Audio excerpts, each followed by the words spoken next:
दिन भर की बड़ी खबरों के साथ ग्रैंड न्यूज में आपका स्वागत है। नमस्कार, मैं तिलेश्वरी। आगे बढ़ने से पहले आइए देखते हैं आज की हेडलाइंस। मुख्यमंत्री भूपेश बघेल ने बस्तर वासियों को दी लगभग 133 करोड़ रुपए की 98 विकास कार्यों की सौगात।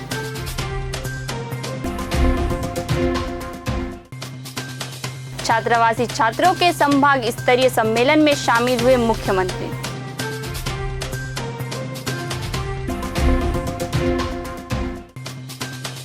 सालों के प्रयास के बाद आज पूरे प्रदेश की नजर पहली बैठक पर।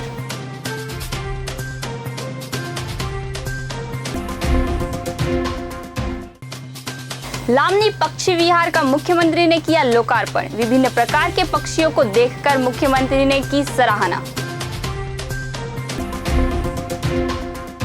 अब खबरें विस्तार से। अपने 2 दिवसीय प्रवास पर बस्तर पहुंचे मुख्यमंत्री भूपेश बघेल ने बुधवार 25 जनवरी को गिरोला में आयोजित कार्यक्रम में जिलावासियों को लगभग 133 करोड़ रुपए की लागत के 98 विकास कार्यों की सौगात दी। उन्होंने इस कार्यक्रम में 68 करोड़ 42 लाख 80 हजार रुपए के 47 कार्यों का लोकार्पण और 65 करोड़ 18 लाख 40 हजार रुपए के 71 विकास कार्यों का भूमि पूजन किया। मुख्यमंत्री भूपेश बघेल द्वारा गिरोला में आयोजित कार्यक्रम में लोक निर्माण विभाग द्वारा निर्मित 55 करोड़ 26 लाख 36 हजार रुपए की लागत के 18 विकास कार्यों का लोकार्पण किया।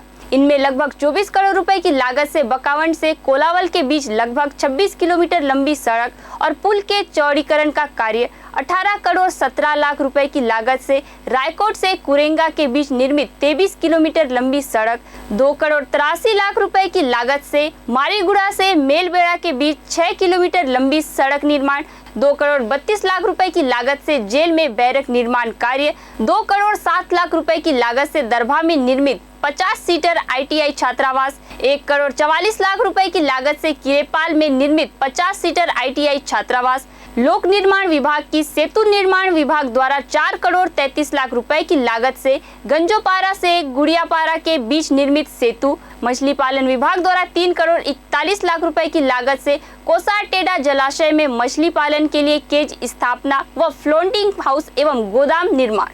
जगदलपुर नगर निगम द्वारा 1 करोड़ 23 लाख 3 हजार और 2000 किलोग्राम क्षमता के कंपोस्ट मशीन, 1 करोड़ 9 लाख रुपए की लागत से सिटी ग्राउंड के सामने निर्मित 10 दुकान और 2 हॉल व प्रवेश द्वार, 96 लाख रुपए की लागत से आमागुड़ा चौक में निर्मित दुकान, स्वास्थ्य विभाग द्वारा 1 करोड़ 26 लाख रुपए की लागत से निर्मित F टाइप क्वार्टर सहित अन्य कार्य शामिल है।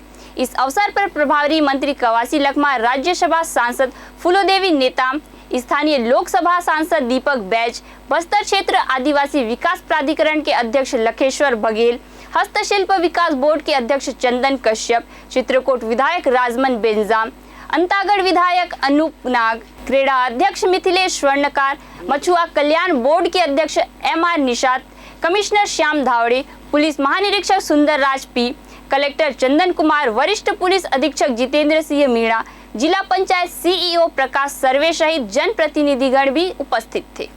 गिरोला में मां हिंगलाजिन के प्रांगण में पूरे बस्तर के बैगा, गुनिया, हाट पहाड़िया, मोहरिया, गायता, पुजारी सबका सम्मेलन हुआ और सभी जगह से हजारों के तादाद में हमारे गांव से लोग आए थे। पहली बार इन गायता पुजारियों को, हाट पहाड़िया, मोहरिया को, इनको 7,000 रुपया सालाना देने का फैसला किया।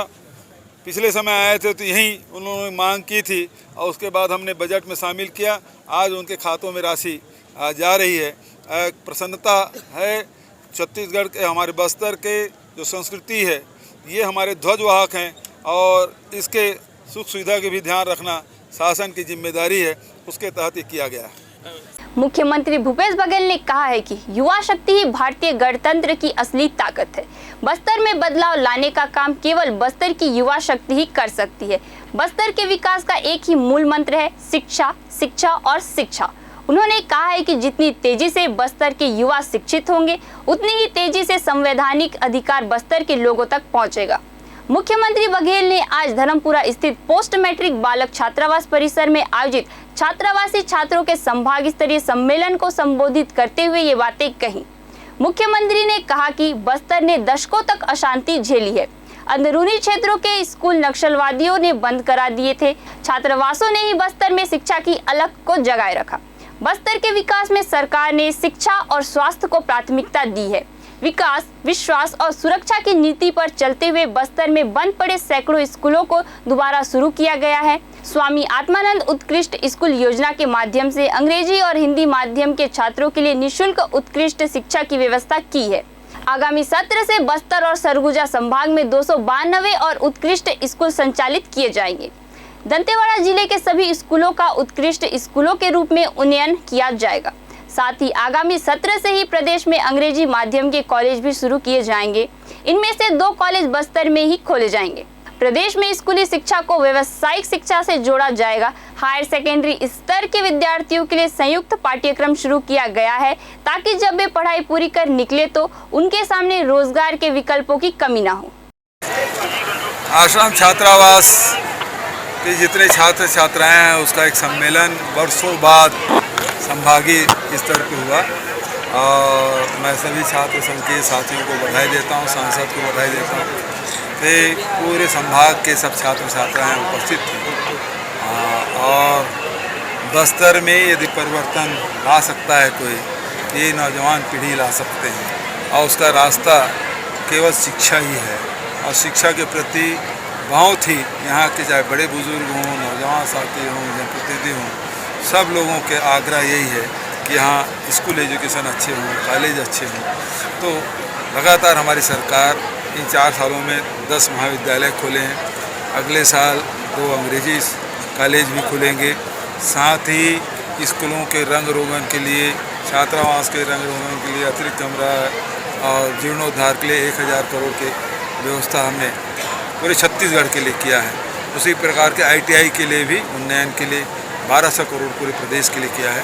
तो शिक्षा के क्षेत्र में लगातार काम हो रहे हैं और बस्तर में आपने देखा जो स्कूलें बंद थी, नक्सली घटना के कारण से सब उजड़ गए थे, तो 300 स्कूल फिर से प्रारंभ किए।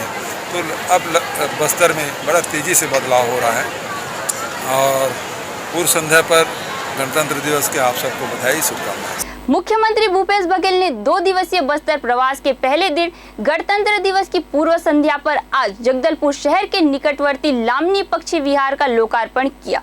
लगभग 2,46,30,000 रुपए की लागत से पक्षी विहार का निर्माण किया गया है, जिसमें 450 प्रकार के प्रजातियों के पक्षियों का बसेरा होगा। बन जाने के बाद सबसे बड़ी एवेरी होगी। प्रदेश के वन एवं जलवायु परिवर्तन विभाग, NMDC एवं SCA द्वारा जैव विविधता संरक्षण विकास एवं प्रशिक्षण केंद्र बर्ड एवेरी द्वारा इसका निर्माण किया गया है। विशिष्ट अतिथि के रूप में लोकसभा सांसद दीपक बैज, राज्यसभा सांसद फूलोदेवी नेताम, संसदीय सचिव रेखचंद जैन, छत्तीसगढ़ राज्य हस्तशिल्प विकास बोर्ड अध्यक्ष एवं विधायक चंदन कश्यप, विधायक चित्रकूट राजमन बेंजाम, संचालक कांगेर घाटी राष्ट्रीय उद्यान धर्मशील गणवीर सहित गणमान्य नागरिक उपस्थित थे। जैव विविधता के दृष्टिकोण से बस्तर बहुत समृद्ध माना जाता है। कांगेर घाटी एवं इंद्रावती 2 नेशनल पार्क यहाँ हैं, जिसमें अनेक प्रकार के पक्षी पाए जाते हैं। वन विभाग के सूत्रों के अनुसार एक एवेरी में 450 प्रजातियों के पक्षियों की रखने की व्यवस्था है। जगदलपुर शहर के निकट होने से इसका लाभ आसपास के लोगों को मिलेगा। इससे जनसामान्य को पशु पक्षियों के बारे में विविध प्रकार की जानकारी मिलेगी।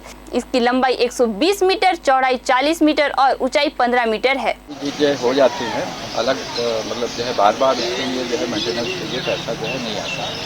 प्रयास यही रहेगा कि जो यहाँ पर जो है एंट्री फीस है उससे जो है जो राशि आती है उसी से जो है मेंटेनेंस किया जाएगा। आपने देखा है इतना बड़ा जो है लामनी पार्क है, 128 हेक्टेयर। 128 हेक्टेयर मतलब जो है 2.5 से आप जो है मल्टीप्लाई करो उतने जो है एकड़ हुए। इसका मेंटेनेंस जो है यहाँ पर जो आमदनी होती है, यहाँ पर जो है इसका संचालन लामनी के जो है एक समूह है, 25 जो है सदस्य हैं इसमें महिलाओं का, वो जो है करते हैं। टिकट भी जो है उन्हीं का करते हैं उसको। सर यहाँ इससे पहले घोड़ा पालक इसका आपने देखा कि बड़े बड़े जो है चिड़ियाघर है वो जो है कैसे जो है चलते हैं, वो जो है अलग से जो है वो जो आमदनी होती है जो वहाँ से जो है जो उसकी टिकट के जरिए जो राशि जो है प्राप्त होती है उससे जो है मेंटेनेंस होता है। इन फ्यूचर सर अगर टिकट जो है उसमें कहीं ना कहीं उनसे राजकीय व्यवस्था हो। भाजपा जिला मंत्री स्वर्गीय बुधराम करटाम के किलेपाल निवास पहुंचे राष्ट्रीय महामंत्री डी पुरेंदेश्वरी, भाजपा प्रदेश अध्यक्ष अरुण शाह एवं संभाग प्रभारी व राजनांदगांव सांसद संतोष पांडे। पुनः की गई जांच की मांग। पुलिस जांच से संतुष्ट नहीं गांव एवं परिवार के लोग। 16 जनवरी 2023 को भाजपा के मंत्री बुधराम करटाम की संदिग्ध लाश हाईवे के पास स्थित पुलिया के नीचे पड़ी मिली थी। छत्तीसगढ़ के प्रदेश अध्यक्ष अरुण शाह ने इस घटना की पुनः जांच करने की मांग पुलिस प्रशासन से की है। गांव वालों का कहना है कि यह दुर्घटना नहीं हो सकता है। गांव के लोग, परिचित लोग, जिस प्रकार से जो घटना के तत्काल बाद पहुंचने वाले लोग हैं, वो जो तथ्य बता रहे हैं, वो तथ्य ठीक प्रकार से उन तथ्यों की जांच हो। प्रारंभिक तौर पर जांच करके पुलिस ने घटना को एक्सीडेंट बताने का जो किया है वो ठीक नहीं है। घटना की बारीकी से जांच हो और जो अनेक प्रकार के तथ्य गांव के लोग, परिचित लोग बता रहे हैं, उन तथ्यों की बारीकी से जांच हो और परिवार को, हम सब लोगों को न्याय मिले। ये घटना कोई सामान्य घटना नहीं है। इस क्षेत्र के बहुत ही सक्रिय, सजगता से काम करने वाले, हिंदुत्व के लिए काम करने वाले, भारतीय जनता पार्टी के लिए काम करने वाले, जनता के लिए हमेशा उपलब्ध रहकर जन सेवा करने वाले बुधराम करटामी जी का इस प्रकार से चला जाना, ये संदेह को जन्म देता है। और घटना के बाद सोशल मीडिया और अन्य माध्यमों में जो प्रतिक्रिया आई है, यह भी बड़े संदेह को, बड़े घटना को बताता है। इसलिए पुलिस प्रशासन बारीकी से इस घटना की जांच करे और परिवार को न्याय मिले। हमें किसी तरह से भी भरोसा नहीं हो रहा है कि एक्सीडेंट है और इसलिए पुलिस इस मामले की बारीकी से जांच करे ताकि न्याय हो सके। मुख्यमंत्री भूपेश बघेल ने डोंगा घाट में बायोगैस से संचालित किए जाने वाले विद्युत उत्पादन केंद्र का अवलोकन किया। इस दौरान उन्होंने विद्युत उत्पादन केंद्र की स्थापना के लिए उपयोग किए गए तकनीक के संबंध में भी विस्तार से जानकारी ली। भाभा आणविक अनुसंधान केंद्र मुंबई द्वारा तैयार किए जा रहे विद्युत उत्पादन केंद्र में प्रतिदिन लगभग 500 किलो गोबर की आवश्यकता होती है, जिससे लगभग 10 किलोवाट विद्युत का उत्पादन किया जा सकता है। इससे 40 घरों को रोशन करने योग्य विद्युत का उत्पादन होगा। विद्युत उत्पादन के लिए उपयोग किए गए गोबर का उपयोग पुनः खाद के तौर पर किया जा सकेगा। इसकी क्षमता बढ़ाकर अतिरिक्त बिजली को ग्रिड सिस्टम के माध्यम से विद्युत कंपनी को बेचा जा सकता है। मुख्यमंत्री ने जगदलपुर नगर निगम द्वारा स्थापित इस विद्युत संयंत्र की प्रशंसा करते हुए प्रदेश के अन्य स्थानों में भी विद्युत उत्पादन संयंत्र स्थापित करने की मंशा व्यक्त की। इंद्रावती नदी ओडिशा के कालाहांडी जिले के रामपुर थुमाल से निकलकर 174 किलोमीटर बहने के बाद बस्तर में प्रवेश करती है। यहाँ बस्तर, दंतेवाड़ा और बीजापुर जिले में 233 किलोमीटर बहकर पड़ोसी राज्य महाराष्ट्र की सीमा पर गोदावरी नदी में मिलती है। गर्मी के दिनों में इंद्रावती नदी ओडिशा सीमा से लेकर बस्तर जिले में कई किलोमीटर की दूरी तक भीषण जल संकट से जूझती है। इस संकट की स्थिति को देखते हुए बस्तर वासियों की ओर से पिछले 8 सालों से इंद्रावती नदी कछार विकास प्राधिकरण के गठन की मांग की जा रही थी, ताकि प्राधिकरण के माध्यम से नदी के संरक्षण और संवर्धन को लेकर काम को गति मिल सके। पिछले 5 वर्षों में छत्तीसगढ़ को लगभग 32% एवं ओडिशा को जोरानाला में लगभग 68% पानी गर्मी के मौसम में बहाव हो रहा है। इस समस्या को दूर करने के लिए छत्तीसगढ़ शासन द्वारा इंद्रावती बेसिन विकास प्राधिकरण का गठन किया गया है। साथ ही इंद्रावती बेसिन विकास प्राधिकरण के द्वारा जल संवर्धन के कार्य, पीने के पानी की व्यवस्था, नदियों को प्रदूषण मुक्त रखने की व्यवस्था, नदियों के कटाव की रोकथाम, तट रक्षण एवं बाढ़ नियंत्रण कार्य, निर्माणाधीन सिंचाई योजनाओं का कार्य, वृक्षारोपण का कार्य किया जाएगा। ग्रैंड न्यूज में आज के लिए बस इतना ही। आपसे फिर मुलाकात होगी नई ताजा तरीन खबरों के साथ। तब तक के लिए हमें दीजिए इजाजत। नमस्कार।